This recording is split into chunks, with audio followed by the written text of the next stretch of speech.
আসসালামু আলাইকুম। হ্যালো, সবাই কেমন আছেন? আজকে আমি বানিয়েছি চিজি চিকেন বান। এই যে এখানে আমি সব কিছু রেডি করে রেখেছি। পেঁয়াজ, কাঁচামরিচ আর পেঁয়াজ পাতা কুচি করে রেখেছি। এখানে চিকেন আমি রেডি করে রেখেছি আর এখানে ডোটাও আমার রেডি। আমি এখানে পেঁয়াজ আর তেলের উপরে সব কিছু দিয়ে তারপরে একটু বাটার দিয়ে দিয়েছিলাম। এবার একে একে কাঁচামরিচ, তারপরে আদা রসুন বাটা, জিরা বাটা, ধনিয়ার গুঁড়া সবই দিয়ে দিচ্ছি। অনেকে দিতে চায় না বা দেয় না এই বাটা মশলাগুলো, কিন্তু আমি একটু দিই যাতে মাংসের গন্ধটা না থাকে। এখন চিকেন দিয়ে আমি এটা ভালো করে কষাবো। তারপরে আমি গোলমরিচ দিয়ে দিয়েছিলাম, পরিমাণ মতো লবণ। এরপরে নেড়ে চেড়ে আমি এক্সট্রা কোনো পানি ইউজ করি নাই, কারণ চিকেন থেকে আর পেঁয়াজ থেকে অনেকটা পানি বের হয়ে যায়, তো এটা দিয়ে হয়ে যায়। এখানে দেখুন আমার ডোটা কেমন রেডি। তারপরে আমি বান সাইজ কেটে নেব। আমার যে কটা বান দরকার সেই কটা আমি কেটে নিয়েছি। এরপরে চিকেনটা ঠান্ডা করে তারপরে চিজ দিয়ে আমি ভিতরটা ভালো করে মুড়ে দিব।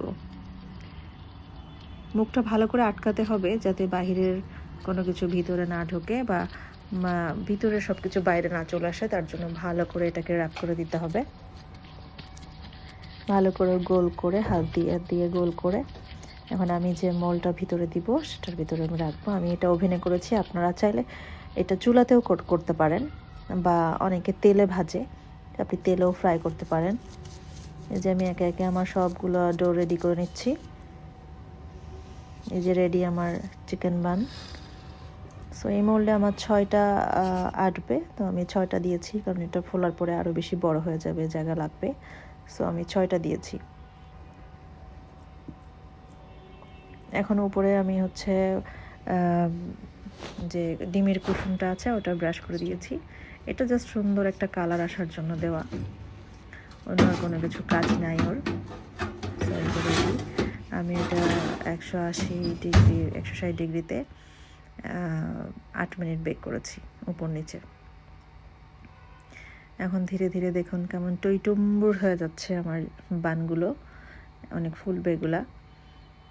উপরেও সুন্দর একটা কালার চলে আসবে। আমার এটা আলাদা আরও 4টা বানিয়েছিলাম, সো এটা আলাদা মোল্ডে আমি আলাদা করে আবার বানিয়ে নিয়েছিলাম। এই যে রেডি আমার চিকেন বান। উপরে আমি নামানোর পরে গরম থাকা অবস্থাতেই একটু বাটার ব্রাশ করে দিয়েছিলাম, গ্লেজটা যাতে সুন্দর আসে সেটার জন্য। আপনি তাহলে স্কিপ করতে পারেন, বাট দিলে ভালো লাগে।